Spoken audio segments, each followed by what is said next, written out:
रहीम। अस्सलाम वालेकुम नादरीन इस्लाम चैनल उर्दू पर मैं हूं आपका मेज़बान रिजवान अरशद और आप इस वक्त देख रहे हैं प्रोग्राम सेहत है ज़िंदगी। नादरीन, सेहत है ज़िंदगी प्रोग्राम का जो आज का सेगमेंट है उसमें वो है आज के जीपी और उसमें हमारे साथ मेहमान डॉक्टर होते हैं आप सबके हर दिल अज़ीज़ जनाब डॉक्टर इमरान गोहर साहब। डॉक्टर साहब, आपको प्रोग्राम में खुशामदीद, बहुत शुक्रिया। नादरीन, मैं आपको बताता चलूँ कि आप इस प्रोग्राम में डॉक्टर इमरान गोहर साहब को फ़ोन कर कर अपनी सेहत के हवाले से कोई भी सवाल कर सकते हैं। हमारी टेलीफोन लाइंस जो हैं वो ओपन होती हैं, आप कोई भी क्वेश्चन जो हो सेहत के हवाले से आप कर सकते हैं। आज हम जिस मौजू को डिस्कस करेंगे वो है थकावट, और थकावट की वजह से गनूदगी का आ जाना या वो बुनियादी वजूहात के जिसकी वजह से इंसान को थकावट होती है। लेकिन ये ज़रूरी नहीं है कि आपका सवाल भी इसी से मुतल्लक हो।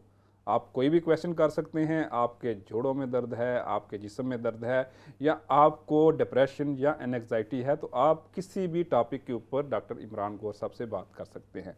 हम अपने प्रोग्राम को आगे बढ़ाते हैं और सबसे पहला सवाल हस्बे मामूल जो हर प्रोग्राम में हम डॉक्टर साहब से पूछते हैं, क्योंकि अभी तक हम कोविड से बाहर नहीं निकल सके और यूके ऑफिशियल्स जो हैं और बाकी लोग भी अब इस बात की तरफ भी आ रहे हैं कि हमें कोविड के साथ ही ज़िंदा रहना है।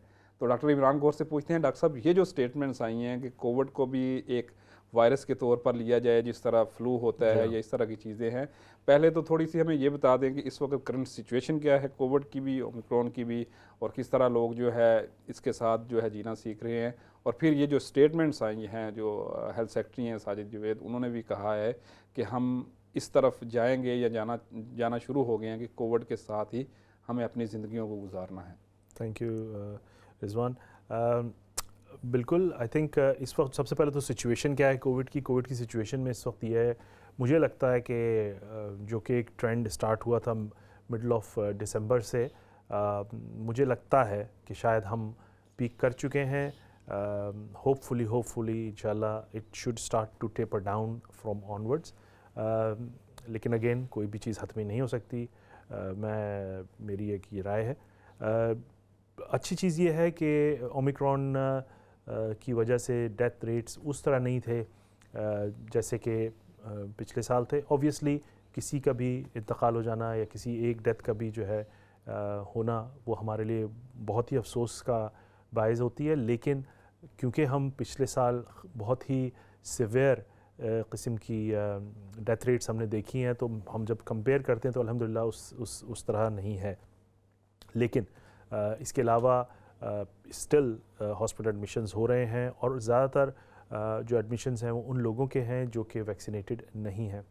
तो अगेन मैं फिर से एम्फसाइज़ करूँगा कि लोग जो कि वैक्सीनेशन नहीं करा सके या नहीं कराना चाहते, उनको कोई किस्म के कोई प्रॉब्लम्स हैं या कोई सवालात हैं, तो फिर से एक दफ़ा सोच लें। क्योंकि जैसे अभी रिजवान ने बोला कि हमें लगता यही है कि हमें कुछ अरसे तक हो सकता है सालों तक कोविड के साथ ही ज़िंदा रहना हो।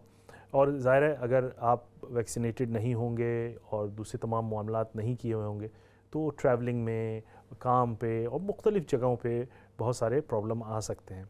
मैं इसकी कंट्रोवर्शियल बातों में नहीं जाऊंगा कि ये सही है, ये गलत है या जो भी है, लेकिन ये एक यूनानिमसली पूरी दुनिया में माहौल ऐसा ही बनता नज़र आ रहा है। तो अगर आपको कोई कॉन्ट्राइंडिकेशंस नहीं है, कोई एलर्जीज़ नहीं हैं, तो मैं फिर बोलूँगा कि एक दफ़ा इसको ज़रूर सोचें। और ख़ास के वैक्सीनेशन के साथ साथ दूसरी चीज़ों का, हाथ की सफाई का, मास्क के पहनने का, गैर ज़रूरी बिग पार्टीज़ में जाने का, इन तमाम चीज़ों को अवॉइड करने की कोशिश करें, जो कि हम हमेशा से कहते आए हैं। और hopefully we will see difference in coming months and years in that direction. Right doctor साहब, ये आपने हमेशा की तरह बड़ी खूबसूरत बात की कि लोगों को इस जानब तवज्जो दिलाई। और नाजरीन, बहुत सारी जैसे डॉक्टर साहब ने बताया कि थ्योरीज़ हैं वैक्सीनेशन के हवाले से और हमें उनकी तरफ नहीं जाना चाहिए।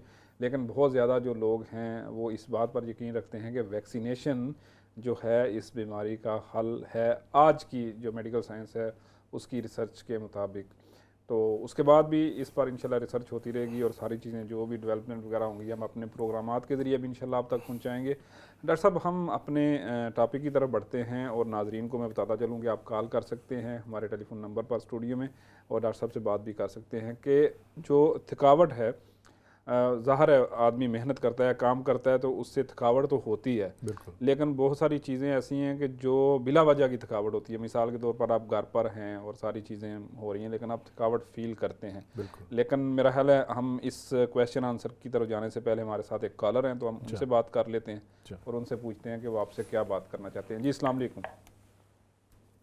वालेकुम अस्सलाम एंड वालेकुम बहुत बहुत नया साल आप लोगों को मुबारक हो। आप लोग थे नहीं नए साल पे, तो अभी जनवरी खत्म नहीं है, तो मैंने कहा बिलीटेड न्यू ईयर कह दूं आप लोगों को। बहुत बहुत इस शुक्रिया। शुक्रिया। साल पर आप लोगों को सिर्फ दुआओं के, मैं और कुछ नहीं दे सकती। बहुत सख्त जरूरत है हम सबको दुआओं की। बहुत बहुत मेहरबानी, बहुत मेहरबानी या आपकी। डॉक्टर साहब को भी बहुत बहुत वेलकम। बड़ी बहुत खुशी होती है जब डॉक्टर साहब को देखती हूँ और आपको, और जब वो चेहरा नजर नहीं आता आप लोगों का, तो बड़ा दिल को तकलीफ होती है। बड़ी मेहरबानी, दुआओं में याद रखिएगा। अच्छा, मैं आपसे डॉक्टर साहब से एक सवाल करूंगी जिस नए वायरस की।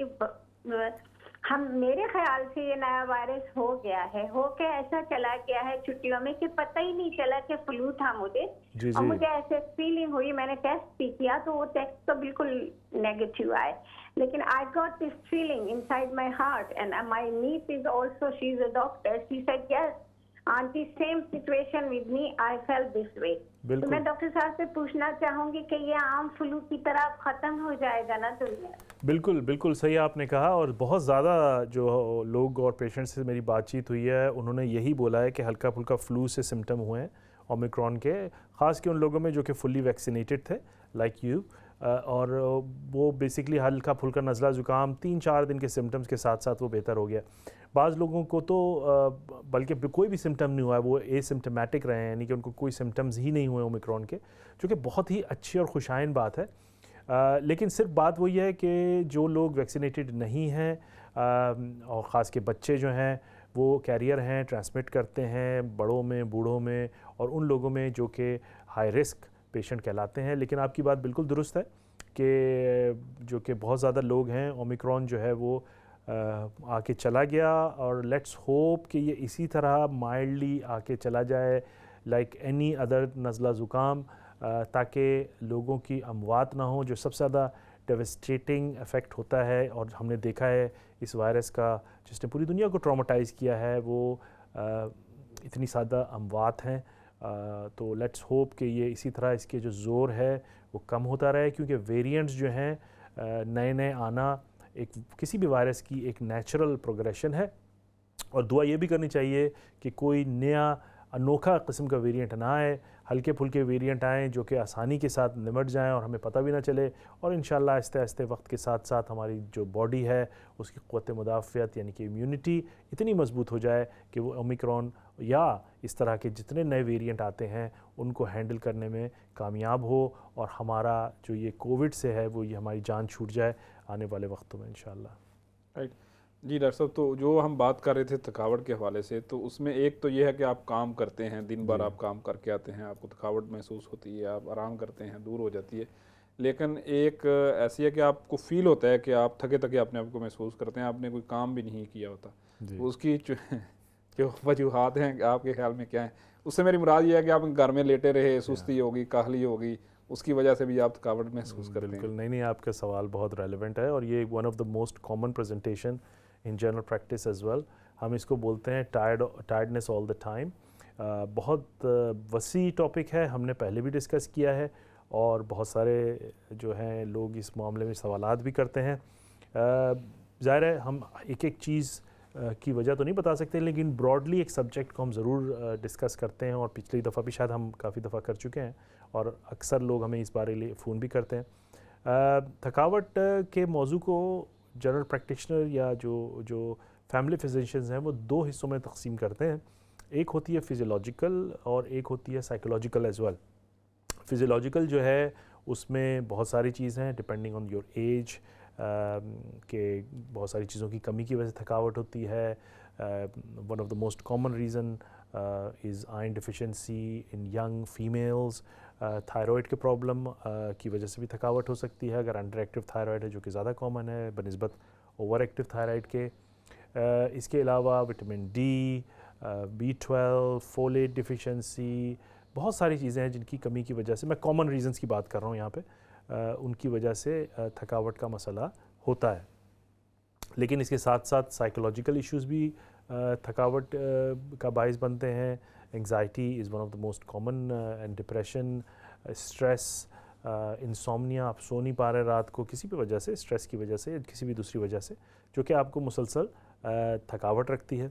इसके अलावा बहुत सारी दवाइयाँ भी जो हैं उनके भी साइड इफ़ेक्ट, अगेन ये रेयर कॉज है लेकिन वो भी होता है कि आपको थकावट देते हैं। तो ये जो थकावट का मौजू है, हम इसको 2-3 हिस्सों में तकसीम करते हैं और डिपेंड ऑन पेशेंट हिस्ट्री हम उसको करते हैं। इसके अलावा जो पेशेंट के जो बाउल हैबिट्स हैं या खाने पीने के जो हैबिट्स हैं उसको भी देखने की ज़रूरत होती है। डॉक्टर साहब, ये जो खाने पीने की हैबिट्स हैं इनको इंशाल्लाह हम यहीं से शुरू करेंगे। हमारे साथ एक कॉलर हैं, उनसे पूछते हैं कि वो आपसे क्या सवाल करना चाहते हैं। जी अस्सलाम वालेकुम।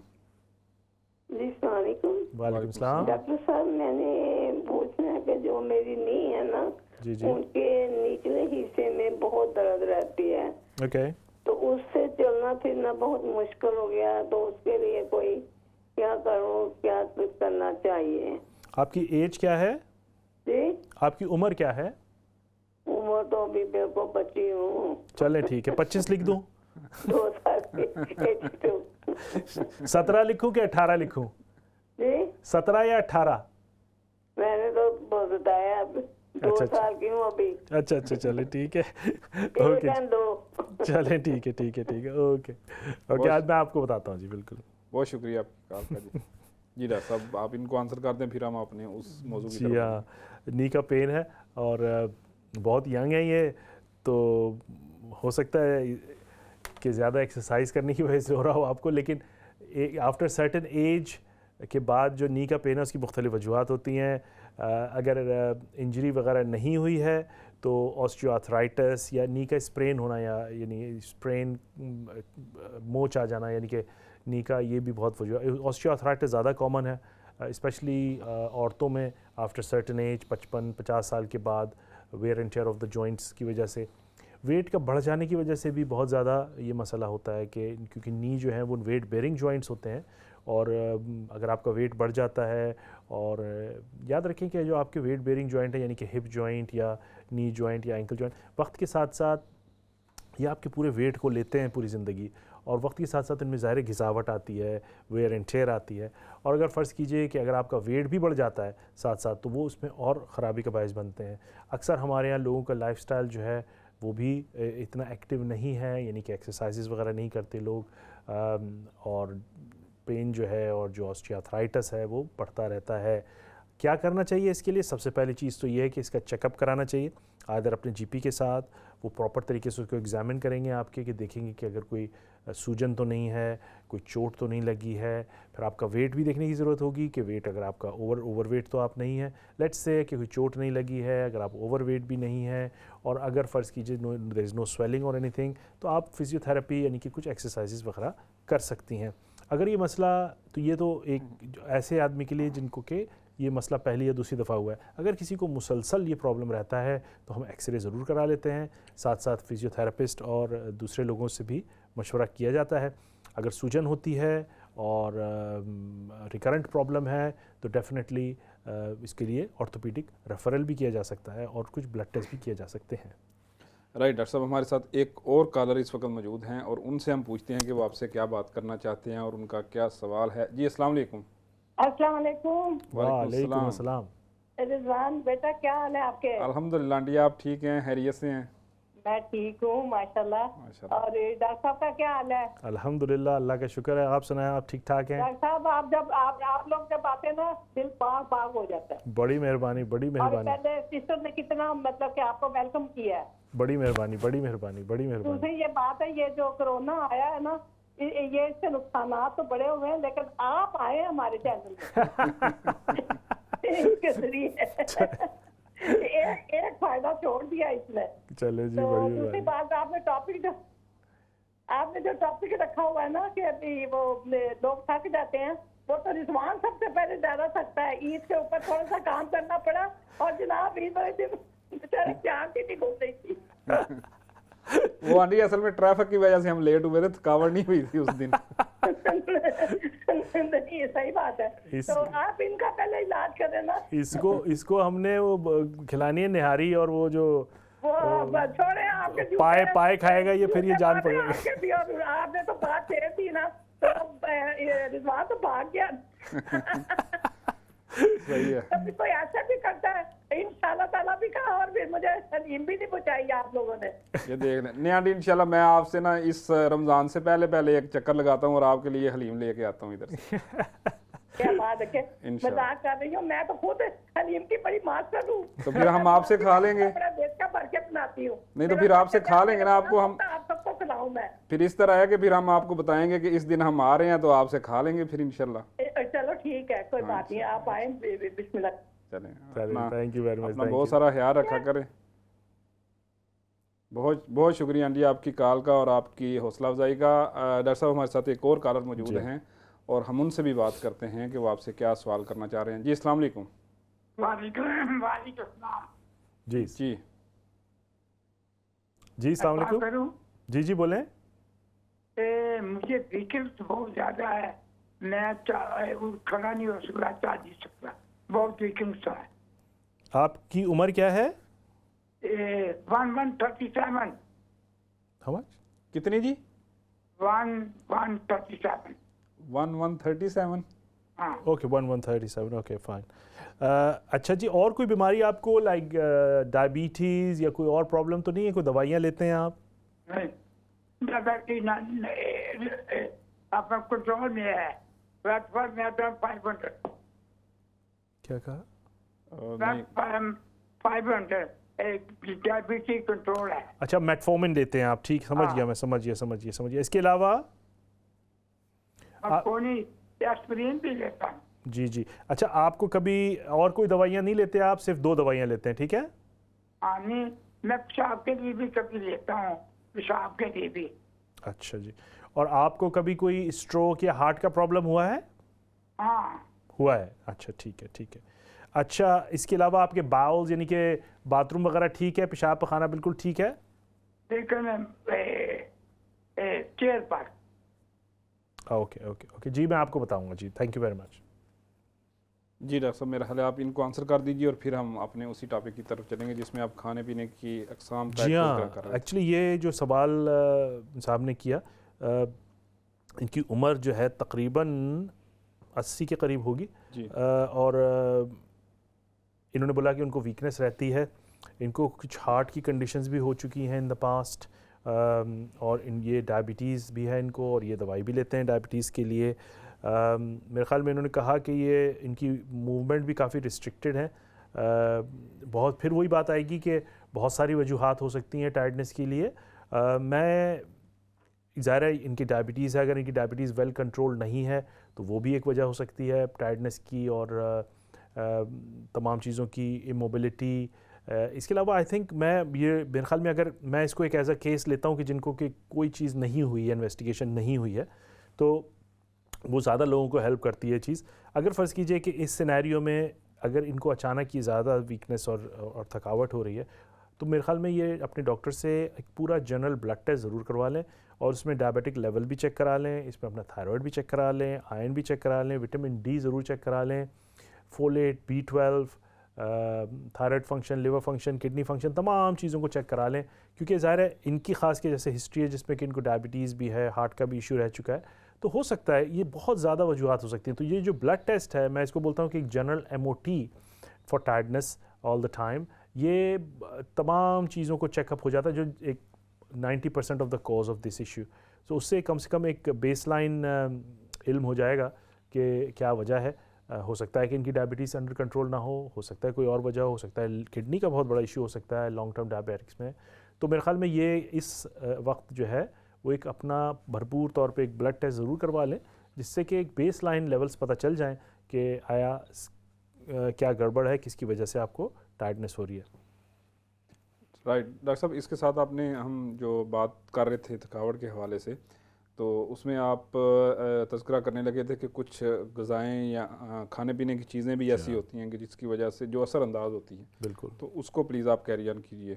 देखिए, ग़िज़ाएँ ख़ास के जो चिकनावट वाली ग़िज़ाएँ हैं, फ़र्ज़ कीजिए कि अगर आप बहुत ज़्यादा चिकनाई वाली चीज़ें खाते हैं, फैटी फूड खाते हैं, फॉर एग्ज़ाम्पल हमारे यहाँ देसी नाश्ते जो होते हैं जिस तरह के पूरी और हलवा और ये तमाम चीज़ें खाई जाएँ, तो वो भी आपको मुसलसल अगर इस तरह की ग़िज़ा खाएँगे तो उससे भी आपको थकावट और प्रॉब्लम्स आ जाते हैं।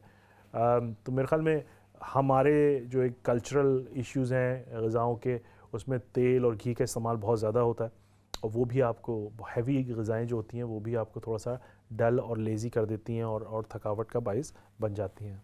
बस आप तो पाबंदी लगवाएंगे फिर एशियन कम्युनिटी के इस तरह के खानों पर। डॉक्टर साहब एक कॉलर है हमारे साथ, उनसे बात करते हैं और पूछते हैं वो आपसे क्या सवाल करना चाहते हैं। जी अस्सलाम वालेकुम। हेलो अस्सलाम वालेकुम। वालेकुम सलाम। जी मेरी उम्र अराउंड 45 है। जी जी तो मुझे ना अंडर एक्टिव थोराइड की प्रॉब्लम है। जी जी और मुझे ना उन्होंने थोराइड की टैबलेट दी हुई है जी जी 175। जी जी तो मुझे मसला ये है कि मेरा वेट भी 102 है। तो मैं गोली खाती हूँ लेकिन मेरा वेट कम नहीं होता। मेरे जॉइंट में दर्द है, मेरी बैक में दर्द है। बैक में उन्होंने कहा जी गैप है, हम कुछ नहीं कर सकते। तो मुझे डायबिटीज बॉर्डर लाइन पे है और मुझे उन्होंने कहा है कि आपको मेरा बीपी लो रहता है। मैं कोई भी विटामिन जो कुछ यूज करती हूँ तो मेरी ना जबान पे दाने निकल आते हैं, यानी जबान पे दाने निकल आते हैं। मुझे जैसे वो हेयर फीवर नहीं हो जाता, स्नीजिंग, फ्लू, इस टाइप की चीज हो जाती है। मैं कोई विटामिन नहीं खा सकती, कुछ भी नहीं खाती, ना विटामिन डी ना कुछ। तो मेरा क्वेश्चन आपसे ये है कि मुझे ये क्या प्रॉब्लम है। मैं जितने भी डॉक्टर्स के पास जाती हूँ कहते हैं हम कुछ नहीं कर सकते इसमें। आपको एलर्जी होती है विटामिन से? शायद पता नहीं क्या होता है, मैं एलर्जी शुरू हो जाए, मेरा मैदा अपसेट रहता है, यानी मेरे मुंह कड़वा जहर रहता है। तो आपकी कोई एग्जामिनेशन हुआ है मैदे का, लाइक कैमरा चेक वगैरह कुछ हुआ है? कुछ भी नहीं, मेरा सिर्फ हार्मोन पे इन्होंने जोर दिया हुआ है। वो भी मेरी गोली इन्होंने इतनी बढ़ाई हुई है, मैंने खुद 125 की है। मैं बताता हूँ आपको जी, मैं बताता हूँ क्या करना चाहिए। ये आप जो है ना डॉक्टर साहब का आंसर सुनिएगा और डॉक्टर साहब इसमें आपको इंशाल्लाह पूरी कोशिश करेंगे एक्सप्लेन करने की। जी डॉक्टर साहब देखें, she is quite young actually, 45 years of age. इनको अंडर एक्टिव थायराइड यानी कि है हाइपोथायराइडिज्म हम जिसे कहते हैं। बॉर्डर लाइन डायबिटिक भी हैं, इनका बीपी भी लो रहता है, लेकिन इनके ज़ुबान पे प्रॉब्लम रहती है और शायद इनको एलर्जी है मुख्तलिफ़ चीज़ों से। अब जो इन्होंने जो पेट का जो मसला बताया है मुसलसल इनका ख़राब रहता है, फिर मैं वही बात दोबारा करूँगा।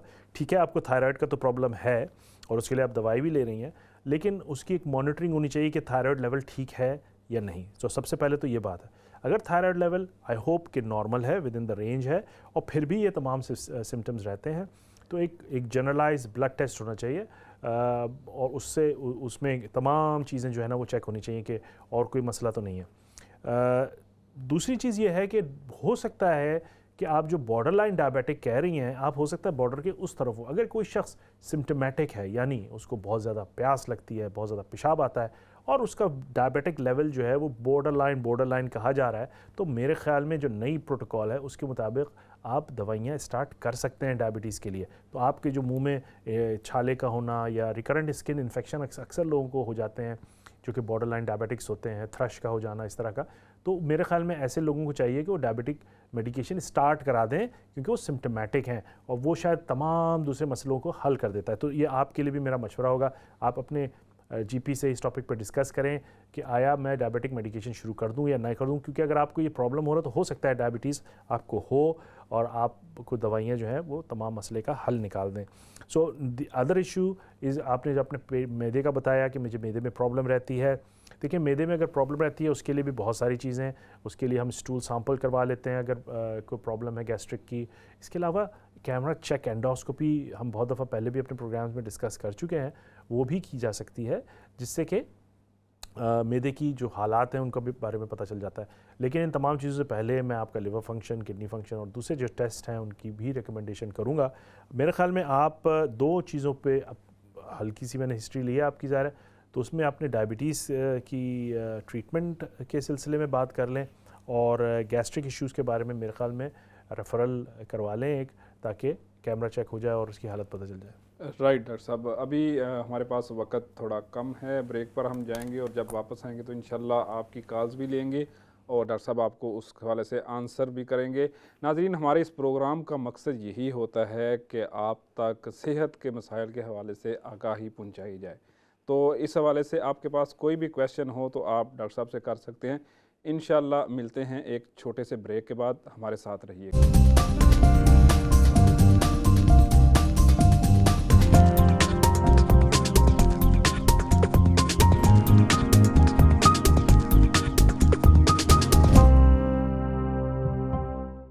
एक छोटी सी ब्रेक के बाद मैं आपको प्रोग्राम सेहत है ज़िंदगी के सेगमेंट आस्क ए जीपी में दोबारा खुशामदीद कहता हूं। जैसा कि आपको पता है कि इस प्रोग्राम में हमारे साथ डॉक्टर इमरान गौहर मौजूद होते हैं और वो आपके सवालात के जवाबात दे रहे होते हैं। डॉक्टर साहब, अभी ब्रेक पर जाने से पहले हमें जो एक दो कॉल्स आई हैं उसके अंदर मैदे के इशू को काफ़ी ज़्यादा लोगों ने उस पर सवालात किए हैं।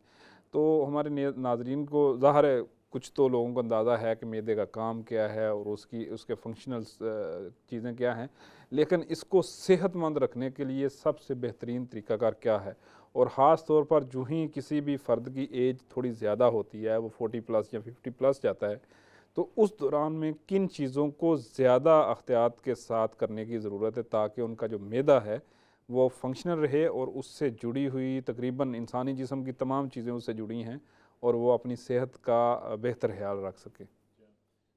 बदहज़मी और मैदे में ब्लोटेड होना, फूल जाना और तमाम चीज़ें, ये बहुत कॉमन क्वेश्चंस हैं और बहुत ज़्यादा लोग अक्सर करते हैं। इसके लिए हमने वीडियो भी एक दफ़ा कर चुके थे पिछले साल कोविड के दौरान, लेकिन फिर से हम इसको समराइज़ कर देते हैं। और रिजवान ने जैसे बोला कि बदहज़मी का मसला, गैस्ट्रिक मसला, बहुत सारी टर्मिनोलॉजीज़ लोग यूज़ करते हैं इसके लिए।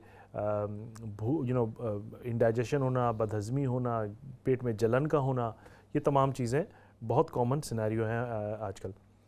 इसमें इसको डिवाइड किया जाता है एज के लिहाज से, एक अंडर 55 और एक above the 55 years of as.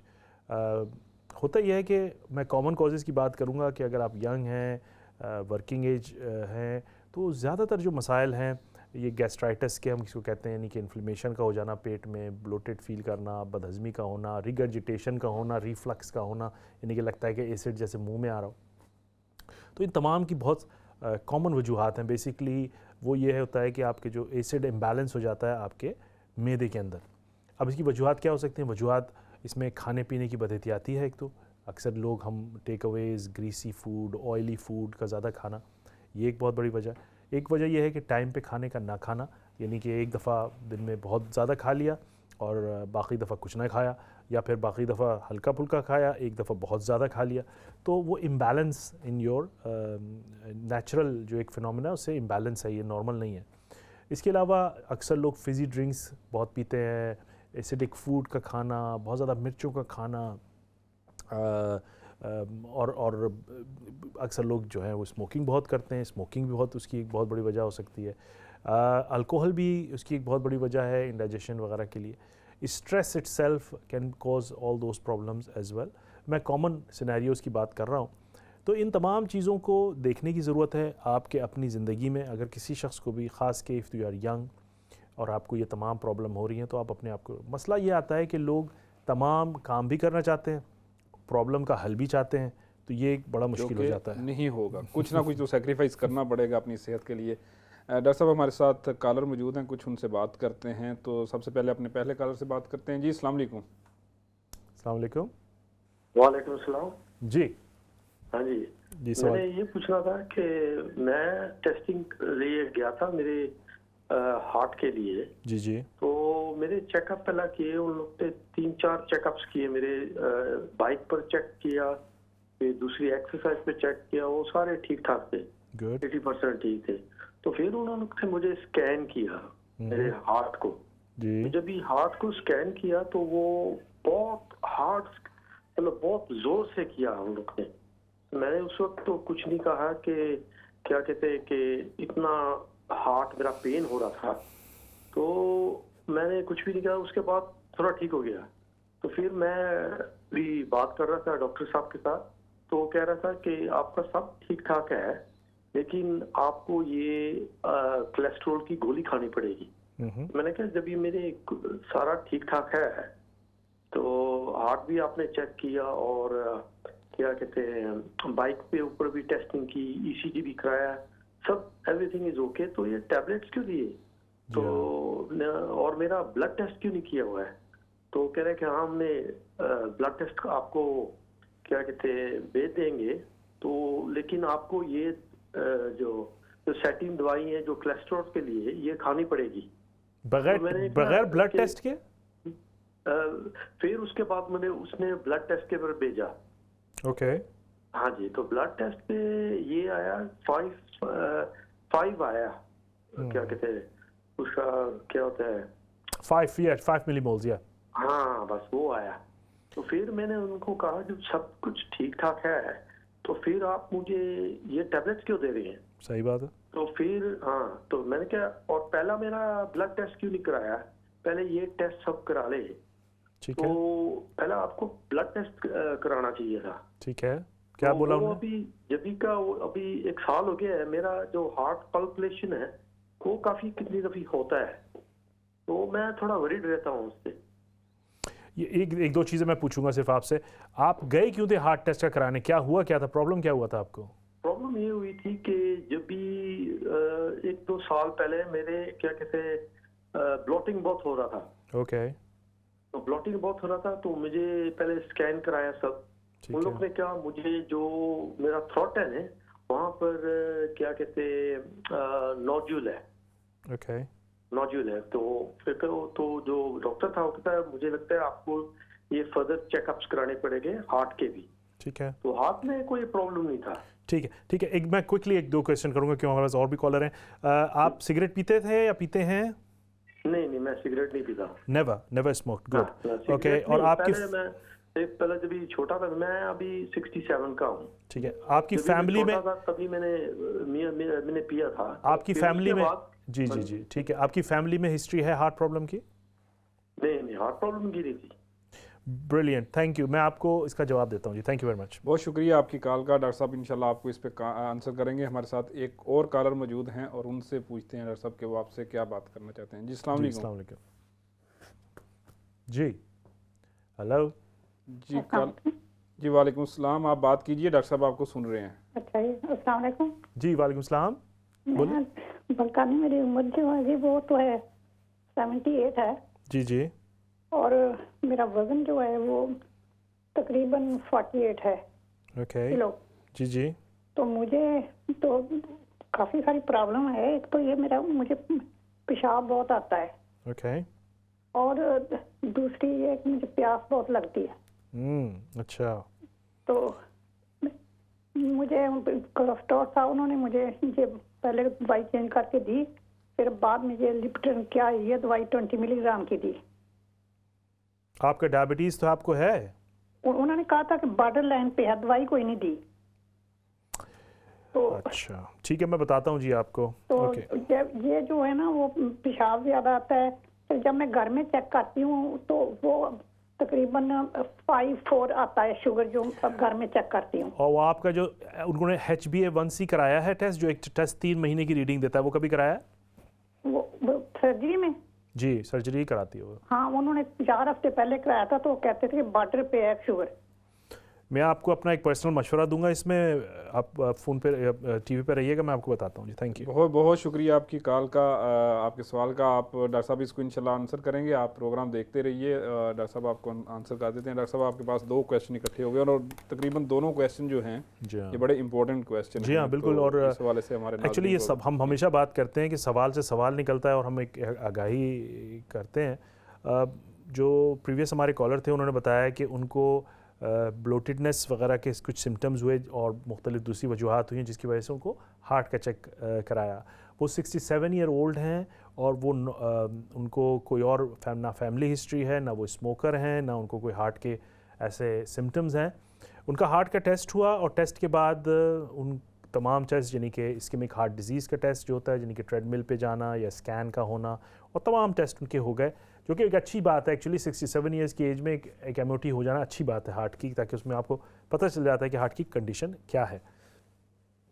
उनका सवाल ये था कि उनको उनके डॉक्टर ने या पता नहीं कार्डियोलॉजिस्ट ने सजेस्ट किया कि he should go on statins. इसमें मैं आपको दो वजूहात बताऊंगा। एक होता है स्टैटिन्स के दो रोल हैं। एक होता है कि कोलेस्ट्रॉल को कम करता है एक्यूट कंडीशन में। फ़र्ज़ कीजिए कि कोई शख्स है, उसका कोलेस्ट्रॉल लेवल कंसिस्टेंटली कम हाई और उसको नीचे लाने के लिए किया जाता है। इसके अलावा किसी शख्स को हार्ट अटैक हो जाए या स्ट्रोक का मसला हो जाए तो उसको भी लाजमन उसकी एक ट्रीटमेंट रजीम है, हम उसको कोलेस्ट्रॉल टैबलेट पर रखते हैं, क्योंकि ये सेकेंडरी प्रिवेंशन करती है, यानी कि दूसरे हार्ट अटैक को होने में या दूसरे स्ट्रोक को होने में बचाव का बाइस बनती है। तो ये इसकी दो वजूहात हैं। आपने बताया कि आपका कोलेस्ट्रॉल 5 था। अब आपकी हिस्ट्री, जो कि आपको कोई हार्ट प्रॉब्लम नहीं है क्योंकि आपके तमाम टेस्ट नेगेटिव आए हैं, you are pretty healthy, otherwise आपको कोई फैमिली हिस्ट्री नहीं है, ना ही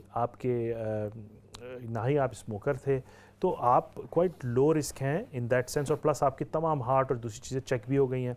आपका ना ब्लड प्रेशर ना आपने बताया, ना कोई ऐसी चीज़ बताई, और आपका कोलेस्ट्रॉल भी 5 मिलीमोल्स है, जो कि नॉर्मल लेवल है। एनीथिंग 5 और less is normal in UK at the moment.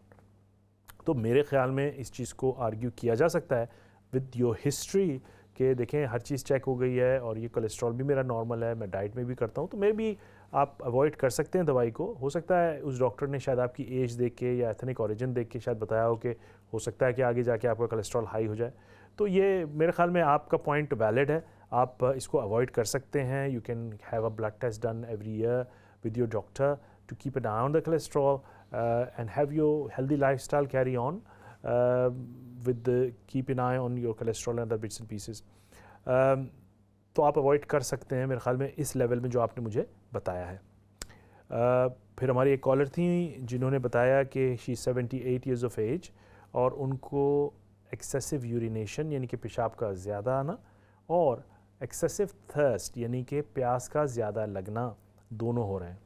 इसके साथ साथ उनका डायबिटिक का चेक भी हुआ है जो कि बॉर्डर लाइन आया है। हम अभी इसी टॉपिक पे, हम जब हमारा प्रीवियस टॉपिक था आज थकावट का होना, और उसमें हमने ये बात डिस्कस भी की थी कि जो सिम्टम्स हैं अगर डायबिटीज़ के वो बड़े नुमायाँ हैं, यानी कि आपको लगता है कि आपको पेशाब भी ज़्यादा आ रहा है और आपको प्यास भी ज़्यादा लग रही है, थकावट भी ज़्यादा हो रही है और आपका डायबिटिक लेवल जो है वो बॉर्डर लाइन ऊपर नीचे आ रहा है, तो मैं समझता हूँ कि न्यू गाइडलाइंस के तहत आप डायबिटिक हैं और आपको डायबिटिक मेडिकेशंस ट्राई करनी चाहिए। हैविंग सेड दैट, आपका यूरिन चेक होना चाहिए कि कोई इन्फेक्शन वगैरह का मसला तो नहीं है, आपके दूसरे तमाम ब्लड टेस्ट भी होने ज़रूरी हैं ज़ाहिर है।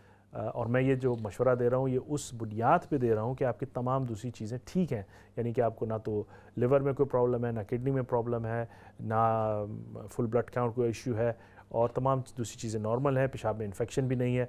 तो उस सूरत में with your history I think मुझे लगता है कि आपको डायबिटिक मेडिकेशंस हेल्प करेंगी, आपको डिले नहीं करना चाहिए और उससे आपकी जो है लाइफस्टाइल में बहुत बेहतरी आ जाएगी। पेशाब के मसले जो और ये प्यास का लगना और ये तमाम चीज़ें जो है आहिस्ता आहिस्ता बेहतर आ जाएंगी। और यही नई गाइडलाइंस भी है कि border line patient with symptoms which are prominent you can start tablets on it. Right doctor साहब, तो नई गाइडलाइन के मुताबिक अगर कोई बॉर्डर लाइन पे है और उसको सिम्टम्स हैं तो ही और she must consider himself herself medication. Right, हमारे साथ एक कॉलर मौजूद हैं डॉक्टर साहब, उनसे पूछते हैं कि वो आपसे क्या सवाल करना चाहते हैं। जी अस्सलाम वालेकुम कॉलर। अस्सलाम वालेकुम जी कॉलर, आपको आवाज़ आ रही है?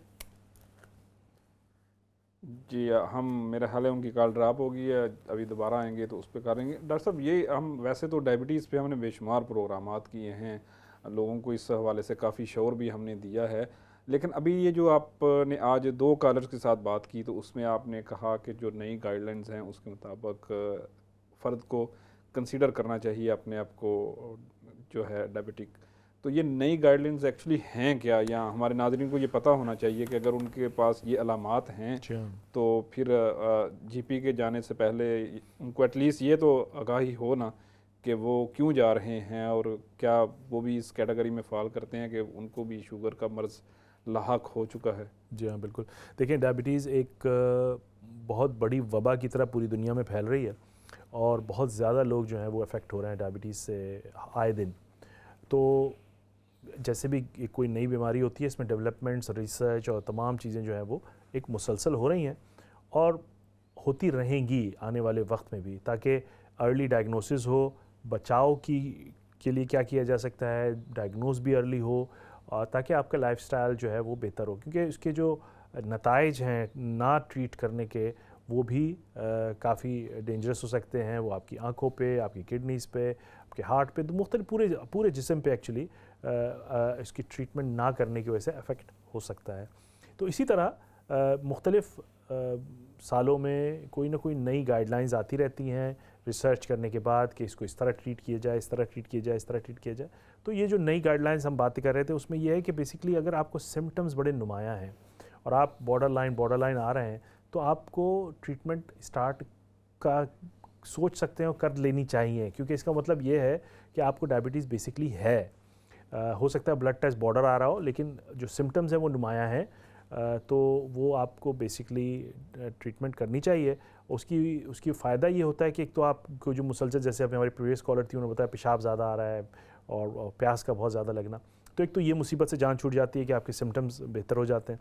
दूसरी बात ये कि आपकी जो बॉडी पे उसके असर हो रहे होते हैं, यानी कि आपकी किडनीज़ पे, आपकी आँखों पे, डायबिटीज़ की वजह से आखिर आपको जब सिम्टम्स आते हैं, डायबिटीज़ के सिम्टम्स जो दो बड़े सिम्टम्स हैं, पेशाब का ज़्यादा आना और प्यास का ज़्यादा लगना, तो ये तो बड़े नुमायाँ दो सिम्टम्स हैं डायबिटीज़ के। इसके अलावा बहुत सारे दूसरे भी हैं लेकिन ये बड़े नुमायाँ।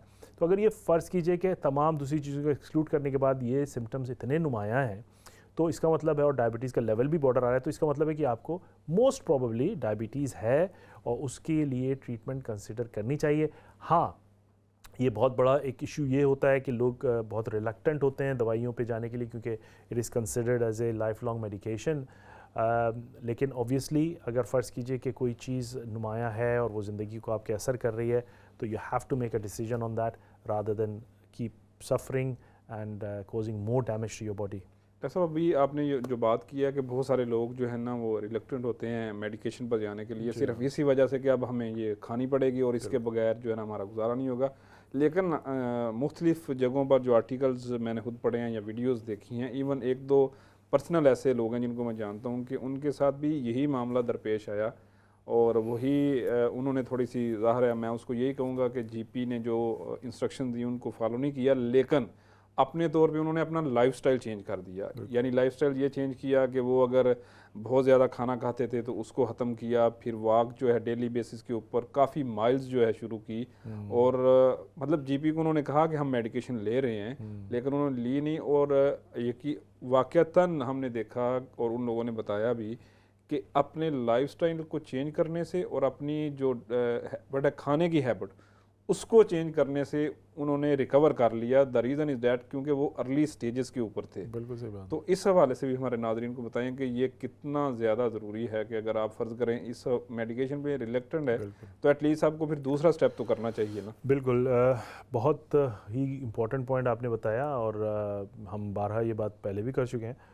देखें, अगर आप बॉर्डर लाइन है, सबसे बड़ा जो कॉज है डायबिटीज़ का वो है ओवरवेट होना, यानी कि आपका वज़न जो है ज़्यादा है जिसकी वजह से डायबिटीज़ बॉर्डर पे आप आ जाते हैं या डायबिटिक हो जाते हैं। तो ये सबसे बड़ा मोस्ट कॉमन कॉज है फॉर डायबिटीज़। इसके अलावा ब्लड प्रेशर का भी। तो फ़र्ज़ कीजिए कि अगर आप को लगता है कि आप बॉर्डर लाइन हैं या सिम्टम्स हैं, तो बिल्कुल आपको लाइफस्टाइल चेंज करना या डाइट का चेंज करना लाजमी है। हर एक शख्स को मैं रिकमेंड करता हूँ कि उसको करना चाहिए, क्योंकि एक चांस अपनी बॉडी को ज़रूर देना चाहिए, अपने आप को डिसिप्लिन करना चाहिए, अपना वेट। और ये बिल्कुल सही कहा कि बहुत ज़्यादा लोग जो बॉर्डर लाइन होते हैं और उनका वेट ज़्यादा है, तो वो वेट कम करने से या जो भी वेट हो उसको अगर कम कर लेते हैं, वो 1 स्टोन 1.5 और 2 स्टोन, तो उससे वो रिवर्स कर देते हैं पूरे इस प्रोसेस को टाइप 2 डायबिटीज़ के। तो बिल्कुल अगर आपको बॉर्डर पे हैं आप, और तो मैं ये नहीं इनकरेज कर रहा कि हर कोई दवाई पे जाए। ज़रूर कोशिश करें कि लाइफस्टाइल चेंज लाएं, डाइट को चेंज लाएं, कैलोरीज इनटेक को वॉच करें और अपना वज़न कम करें, और उससे यकीनन आपको फ़ायदा होगा। लेकिन उसकी शर्त यही है कि अमल करें।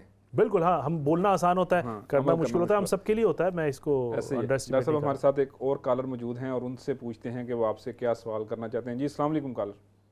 वालेकुम अस्सलाम जी, डॉक्टर साहब आपको सुन रहे हैं, आप प्लीज़ क्वेश्चन कीजिए। Thank you very much. I'd like to speak to Dr. Gawa, please. My name is Irfan from Ilford. जी बोलें। I'm 71 years old. Ji. and my weight is about 94 kilo. And what I do, when I do a small walking and going up the stairs, I'm out of breath all the time. And I spoke to my doctor, and with all due respect, I don't get any joy with him, because the reason is that he tells me to do some exercises. I can't do any exercises because I'm out of breath all the time. बिल्कुल.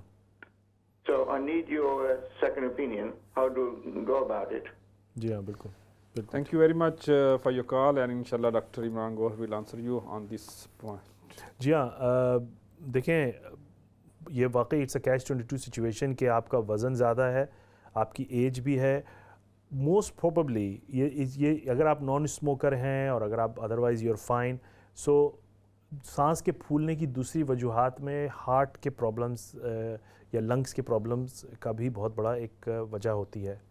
तो यकीनन उसके लिए अपने doctor से या cardiologist से रुजू करना बहुत ज़रूरी है कि कोई आया हार्ट का प्रॉब्लम, अगर आपको हिस्ट्री है हार्ट के प्रॉब्लम की या लंग के प्रॉब्लम की, तो ये ज़रूर देखने की ज़रूरत है, क्योंकि सांस का फूलना इस कदर वो दो ही वजूहात हो सकती हैं, या तो आपके हार्ट में कोई प्रॉब्लम हो रही है या आपके लंग्स में कोई प्रॉब्लम हो रही है. और ये बात मैं उस सूरत में बता रहा हूँ कि आपके ब्लड टेस्ट यानी कि आपको कोई हीमोग्लोबिन की एनीमिया वगैरह नहीं है. तो इन दोनों सूरतों में अगर हर चीज़ नॉर्मल है तो ये दो ऑर्गन्स ऐसे हैं. तो अगर फ़र्ज़ कीजिए किसी को हार्ट की प्रॉब्लम है या हार्ट का ऑपरेशन हो चुका है या इस तरह की कोई चीज़ है, तो वो अपने कार्डियोलॉजिस्ट से ज़रूर रजू करें और उनको बताएं कि ये मुझे सांस में फूल रहा है. अगर फ़र्ज़ कीजिए उनको हार्ट की कोई हिस्ट्री नहीं है तो लंग्स की तरफ भी देखा जा सकता है कि देखें कि लंग्स में तो कोई प्रॉब्लम नहीं है, सांस क्यों आखिर फूल रहा है. इसके टेस्ट होते हैं, मुख्तलिफ टेस्ट होते हैं, वो कराए जा सकते हैं.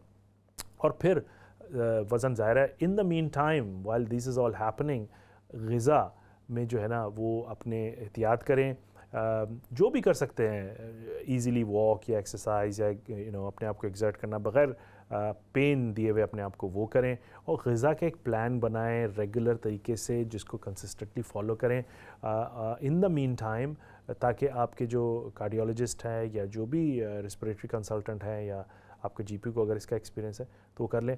और answer to your you don't have a joy with your doctor, देखें डॉक्टर से कोई शादी नहीं हो जाती इंसान की, आप अपने डॉक्टर को चेंज कर सकते हैं और बल्कि शादियां भी चेंज हो जाती हैं अब तो खैर. लेकिन आपको अगर फ़ायदा नहीं हो रहा एक जीपी के साथ तो आप अपने जीपी को चेंज कर सकते हैं और you can go to somewhere else. हर इंसान की डिफरेंट एक्सपर्टीज़ होती हैं. Maybe you can have a joy with your other doctor and he can listen to you more than your previous one. और इसके अलावा डॉक्टर साहब अभी तो जो यहाँ पर सिस्टम है उसके मुताबिक फ़ीडबैक के तौर पर आप बता सकते हैं NHS को भी या सर्जरी को भी कि why you are not feeling comfortable with that doctor. बिल्कुल. एक तो ये होता है कि आपको उसके इलाज से इशू है. बिल्कुल. एक होता है कि आपको उसके बिहेवियरल इशू है कि वो आपको सही टाइम नहीं दे रहा, आपकी बात नहीं सुन रहा. तो ये सारी चीज़ें वो कर सकते हैं. बिल्कुल. डॉक्टर साहब बहुत थोड़ा टाइम रह गया, तकरीबन 1-1.5 मिनट रह गया, तो आप आखिर पर वो हमेशा की तरह, वैसे तो हमने इस इशू को बहुत ज़्यादा छेड़ा है और बात की है, लेकिन मैं कहता हूँ कि एक लाइन के अंदर, या वो कहते हैं ना दरिया को कुएं में बंद करना, सेहतमंद ज़िंदगी कैसे गुजार सकते हैं? देखें, सेहतमंद ज़िंदगी गुजारने के लिए टॉप से मैं स्टार्ट करता हूँ. Look after your mind, look after your brain, try to be happy. जो चीज़ें आपको खुशी देती हैं, फैमिली, आपके हॉबीज़, आपके friends, try to do those things, keep your mind fresh, keep your mind happy. That's the first thing. हम जितनी लाइफस्टाइल के बारे में बातें कर लें, हम जितनी एक्सरसाइज कर लें, जितनी सारी बातें कर लेते हैं, लेकिन अगर आप खुश नहीं हैं, अगर आप हैप्पी नहीं हैं अपनी ज़िंदगी में, तो तमाम चीज़ें जो है ना बेमकसद हो जाती हैं. मैंने बहुत फ़िट लोगों को देखा है लेकिन एंक्शस रहते हैं, परेशान रहते हैं ज़िंदगी के बारे में. हाँ, हम तमाम अपनी सेहत के बारे में बात करते हैं. Start always from the top. Look after your mind, try to be happy, try to spend time with your family, friends, do certain things which makes you happy, enjoy life, plus look after your body as well. क्योंकि अगर आपका दिमाग fresh रहेगा, दिमाग खुश रहेगा, तो आप अपना ख्याल भी रखेंगे, वरना तमाम चीज़ें बेमकसद हो जाती हैं. डॉक्टर साहब, ये प्रोग्राम के आखिर में आपने इतना खूबसूरत पैगाम दिया है कि सबसे टॉप प्रायोरिटी पे ये है कि आपने रहना है खुश. Try to be और happy, खुश yes. रहने के जो तरीके हैं वो आपने खुद अपने ढूंढने हैं कि कौन सी ऐसी चीज़ें हैं कि जो आपको खुशी देती हैं. उसमें आपकी फैमिलीज़ हैं, आपके दोस्त हैं, आपकी पढ़ाई लिखाई है, यानी जो आपको शौक़ है, एक पॉजिटिव चीज़, जो मुस्बत चीज़ है। नाज़रीन, आज का प्रोग्राम आपने देखा, इस पर फीडबैक भी दीजिएगा और हम इंशाल्लाह आपको जो नए महीने का पहले संडे होगा उसमें आपसे दोबारा मिलेंगे। उस वक्त तक आपको अगर कोई भी इशू हो अपनी सेहत के हवाले से तो आप हमें ईमेल भी कर सकते हैं, वेबसाइट पर क्वेश्चन कर सकते हैं, हमारे जो सोशल मीडिया के पेजेस हैं उस पर भी रब्ता कर सकते हैं। तो तब तक के लिए अपने मेज़बान रिजवान अरशद को इस्लाम चैनल उर्दू के लंदन स्टूडियो से इजाज़त दीजिए। अल्लाह निगहबान।